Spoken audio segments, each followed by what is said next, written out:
നമസ്കാരം. വീണ്ടും മണിപ്പിച്ച് മലയാള ചാനലിൽ നിങ്ങളൊക്കെ കാണുന്നതിൽ എനിക്ക് വളരെ സന്തോഷം. ശനിയാഴ്ച നിങ്ങളെ ചോദ്യത്തിന് ഉത്തരം പറയാം. വിഷ്ണു വന്നിട്ടുണ്ട്. നിങ്ങളെ ചോദ്യത്തിന് നോക്കി നമുക്ക് ഉത്തരം പറയാം. എല്ലാവർക്കും നമസ്കാരം. നമസ്കാരം സർ. ഒരുപാട് ചോദ്യങ്ങളുണ്ട് ഈ ആഴ്ചയ്ക്ക്. ഓവന്നായിട്ട് സാർ അടുത്ത് ചോദിക്കാം. ആദ്യത്തെ ചോദ്യം, ഇന്നലെ വന്ന ഡെവലപ്മെന്റ് ഡിജി ഗോൾഡിനും ഞങ്ങൾക്കും ബന്ധമില്ല എന്ന് സെബി പറഞ്ഞു. ഉടനെ ബുല്യൻ ആൻഡ് ജുവലേഴ്സ് അസോസിയേഷൻ നീ റെഗുലേറ്റ് ചെയ്യാൻ എന്ന് പറഞ്ഞു. അവരുടെ അടുത്ത് തിരികെ പോയി. അവര് ഓക്കെ ഇത് ചെയ്യത്തില്ല എന്ന് അറിഞ്ഞ ഉടനെ ഗവൺമെന്റ് അടുത്ത് പോവെന്ന് പറഞ്ഞു. അങ്ങനെ ഇരുന്നും സെബി പറഞ്ഞു ഞങ്ങൾക്കും ഇതൊക്കും ബന്ധമില്ല എന്ന് പറഞ്ഞിട്ടുണ്ട്. ഡ്രാഫ്റ്റ് റൂൾസ് പോലും ഒന്നും ചെയ്തില്ല, ഞങ്ങൾക്കും ഇതിനും ബന്ധമില്ല എന്ന് പറഞ്ഞായിരുന്നു. സോ ഇനി അടുത്തത് അവര് ഗവൺമെന്റ് അടുത്താണ് പോകാൻ പോകുന്നു. സോ ഇപ്പൊ ഇതിനെ റെഗുലേറ്റ് ചെയ്യാൻ എന്തെങ്കിലും പോസിബിലിറ്റീസ് ഇരിക്കുന്ന ഒരുപാട് ആൾക്കാർ വാങ്ങിയിരിക്കുന്നല്ലേ സർ? അപ്പൊ ഗവൺമെന്റ് ഇതിന് കൺസിഡർ ചെയ്യണല്ലേ? നിങ്ങൾ ചെയ്തത് തെറ്റ്. നിങ്ങൾ ചെയ്യേണ്ടത് ചെയ്തുകൊണ്ട് പിന്നെ ഗവൺമെന്റ് ഇതിനെ റെഗുലേറ്റ് ചെയ്യണം ഏതൊരു ആവശ്യവുമില്ല. ആദ്യം ഇതിനെ റെഗുലേറ്റ് ചെയ്യണമെങ്കിൽ ഇതിനൊരു റൂൾ അവർ പാസ് ചെയ്യണം.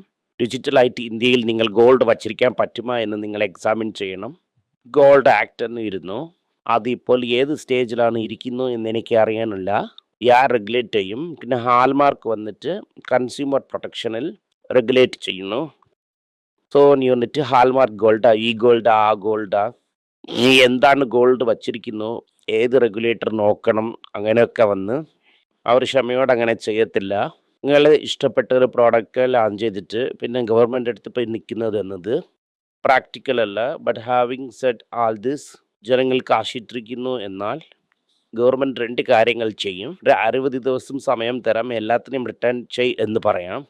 ഡിജിറ്റൽ ഗോൾഡ് കമ്പനീസിന്റെ അടുത്ത് എല്ലാ കാശിനെയും റിട്ടേൺ ചെയ്, നിങ്ങൾക്ക് ഇത്ര ദിവസം സമയം തരാം, പീരീഡിൻ്റെ അകത്ത് എല്ലാ ഗോൾഡിനും റിട്ടേൺ ചെയ് എന്ന് പറയാം. അല്ലെങ്കിൽ ഞാൻ ഒരു റൂളിനെ പാസ് ചെയ്ത് ആരെങ്കിലും ഒരാളിനെ ഞാൻ എംപവർ ചെയ്യും നിങ്ങളെ റെഗുലേറ്റ് ചെയ്യാൻ വേണ്ടിയിട്ട്. ഡോക്യുമെൻ്റൊക്കെ അവിടെ പോയി സജസ്റ്റ് ചെയ്, അവർ റൂൾസിനൊക്കെ പറയും. ആ റൂൾസ് പ്രകാരം നിങ്ങൾ കൊടുക്കാം എന്ന് പറയും. ഓക്കെ സാർ, അപ്പൊ ഇതെല്ലാം നടക്കും. ലാസ്റ്റ് മന്തിന് പക്ഷെ 500 കോടി രൂപയ്ക്ക് വാങ്ങിയിരിക്കുന്നു. പ്രശ്നം വന്നതിന് ശേഷം ഒരു 500 കോടി രൂപയ്ക്ക് ഡിജി ഗോൾഡ് വാങ്ങിയിരിക്കുന്നു. ഞാൻ അതല്ലേ പറഞ്ഞത്, ജനങ്ങൾ നിങ്ങൾ തെറ്റായിട്ട് എന്തെങ്കിലും ചെയ്തുകൊണ്ട് പിന്നെ അതിനെക്കുറിച്ച് വിഷമിക്കരുത്. അപ്പോൾ എങ്ങനെയെന്ന് വെച്ചാൽ ഒരു 5 വർഷത്തിന് മുമ്പ് എനിക്ക് ഓർമ്മയുണ്ട്, സേലത്തിന് ഒരു ഇലക്ഷൻ ക്യാമ്പയിന് പോയിട്ടുണ്ടായിരുന്നു. ഞാൻ ഇരുന്ന ഹോട്ടലിൽ സെമിനാറിട്ട് നടത്തിക്കൊണ്ടിരുന്നു. ബെൽടെക്സ് എന്ന് പറഞ്ഞ ഒരു കോയിൻ പേര്. അതെ, ബെൽടെക്സ് എന്റെ പുറകിലും വന്നായിരുന്നു സാർ, ഇൻവെസ്റ്റ് ചെയ്യുന്ന പറഞ്ഞ്. അത് വന്നിട്ട് MLN സ്കീം. അവരൊക്കെ നോട്ട്ബുക്കൊക്കെ എടുത്തുകൊണ്ട് സെമിനാർ എന്ന് പോയി ഇരുന്ന ഹോട്ടലിൽ ബോർഡിട്ട് കാണിച്ചുകൊണ്ടിരിക്കും. ബെൽടെക്സിൽ വന്നിട്ട് ക്രിപ്റ്റോ തന്നെ അല്ലേ സാർ? അതെ, ക്രിപ്റ്റോ തന്നെ.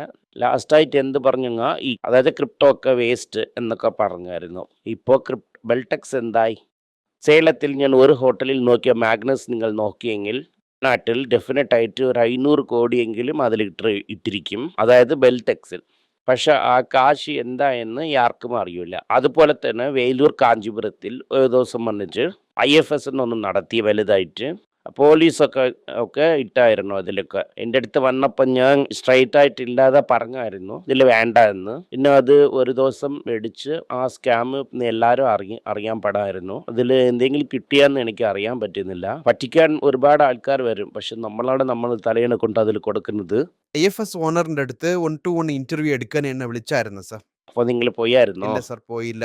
എന്തുകൊണ്ടാണ് പോവാത്തത്? അപ്പൊ ഞാൻ വേറൊരു കമ്പനിയിൽ വർക്ക് ചെയ്തുകൊണ്ടിരുന്നത് സാർ. വിളിച്ചത് നാഷണൽ കമ്പനി ഒന്ന് സാർ. നാഷണൽ മീഡിയ വരയ്ക്കും പോയി. അതിന് തന്നെ ഈ പോയിന്റ് പറയാമെന്ന് സാർ. ഇപ്പം ആക്ഷൻ എടുക്കാതിരുന്നിരിക്കുന്നു.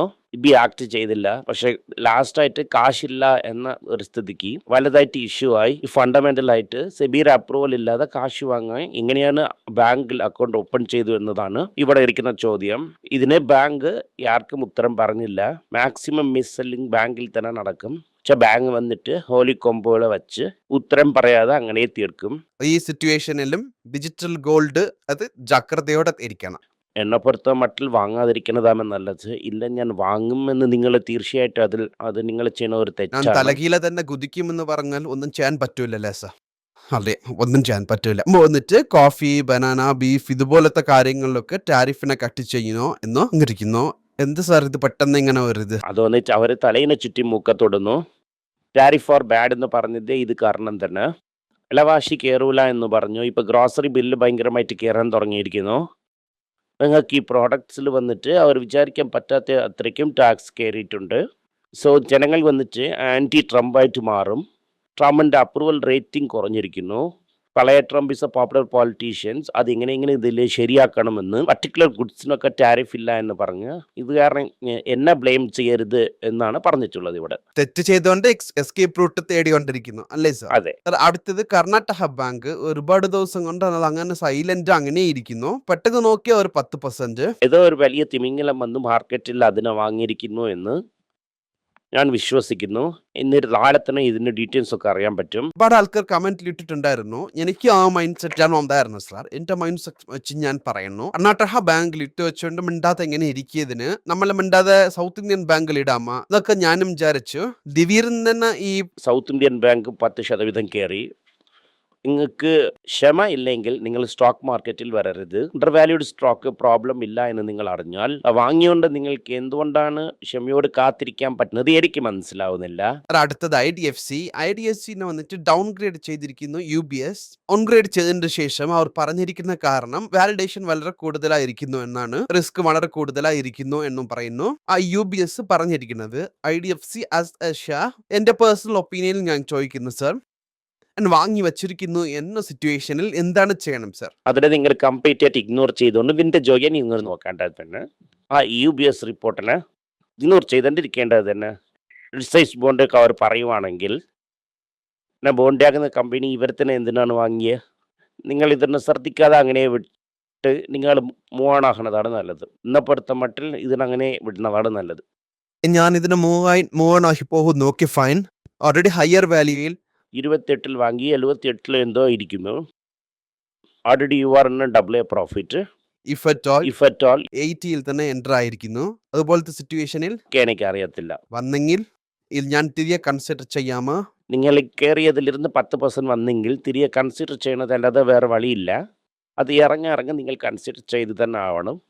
എൻ്റെ അണ്ടർസ്റ്റാൻഡിങ്ങിന് ഞാൻ 80 രൂപയ്ക്ക് കൺസിഡർ ചെയ്തിരിക്കുന്നു. ഇതൊരു 10% 15% ഇറങ്ങിയെങ്കിൽ അതായത് 70 പോയെങ്കിൽ വാങ്ങാം. അതുവരയ്ക്കും ക്ഷമയോടിരിക്കുന്നതാണ് ബെസ്റ്റ്. ഇതിനൊരു സ്ട്രാറ്റജിയാ നമ്മൾ എടുക്കാമോ? അതായത് എവറി 10% ഡിപ്പാകുന്ന സമയം നമ്മൾ കൺസിഡർ ചെയ്യാം എന്ന്. ഡെഫിനറ്റ് ആയിട്ട് എടുക്കാം അങ്ങനെ. അപ്പൊ ഇതിനൊരു സ്ട്രാറ്റജിയാ എടുക്കാം. അതെ എടുക്കാം. ഒരുപാട് ആൾക്കാർ ചോദിക്കുന്നത് ഈ ഷെയർ ഇപ്പോൾ വിളിച്ചിരിക്കുന്നു, കൺസിഡർ ചെയ്യാമോ എന്ന് ചോദിക്കുന്നു. എവരി 10% കയറ്റേണ്ടേ പോവാം. അതായത് എവരി 10% ഡിപ്പ് ആകുന്ന സമയം കൺസിഡറേഷൻ വന്നിട്ട് ഇൻക്രീസ് ചെയ്തിട്ട് പോവാം. Okay sir, fine. അടുത്ത് സ്വിഗ്ഗി സർ, അത് തിരികെ IPO പ്രൈസിന് വന്നിരിക്കുന്നു. അപ്പോഴേ നിങ്ങൾ പറഞ്ഞായിരുന്നു ഒരു ലെവലിന് പോയിട്ട് തിരികെ IPO പ്രൈസിന് വന്നിരിക്കുന്നു. എനിക്കറിഞ്ഞ് നിങ്ങൾ പറഞ്ഞ പ്രോഫിറ്റിൽ കൊടുത്ത ആൾക്കാരുമുണ്ട്. ഈ സമയത്തിൽ കൺസിഡർ ചെയ്യട്ടാ എന്ന് ചോദിക്കുന്ന ആൾക്കാരുമുണ്ട്. പക്ഷെ ഒരുപാട് ഇരിക്കുന്നു, എന്താണ് ചെയ്യണം എന്നറിയാത്തവർ ഇതുപോലെ ഇടുന്നതിന് ബദലായിട്ട് നിങ്ങൾക്ക് കാര്യം പറഞ്ഞു തരാം. 10 രൂപ നോട്ടോ 20 രൂപ നോട്ടായിട്ട് മാറ്റിക്കോ. തീത്തൂൾ ഒക്കെ കൊതിക്കാൻ വയ്ക്കാൻ ഉപയോഗിക്കില്ല, അതുപോലെ ചെയ്ത് അത് യൂസ് ചെയ്തോ. രാഷനെ ഒന്നായിട്ട് കൊളുത്തി ഇട്ടോ എങ്കിലും മിച്ചം വരും. എങ്കിലും മിച്ചാവുന്ന സാർ. ഇത് ഞാൻ സാറിന്റെ അടുത്ത് നിന്ന് എതിർന്ന് നോക്കിയില്ല സാർ. കൊഴുത്തിക്കോ എന്ന് പറഞ്ഞത് ഓക്കെ സാർ, പക്ഷെ തീയെങ്കിലും മിച്ചമാകുമെന്ന് പറയുന്നു. ടീയോ അല്ലെങ്കിൽ വിറഹോ ഏതെങ്കിലും ഒന്ന് മിച്ചം, എന്തെങ്കിലും ഒന്നെങ്കിലും കിട്ടാമല്ലോ.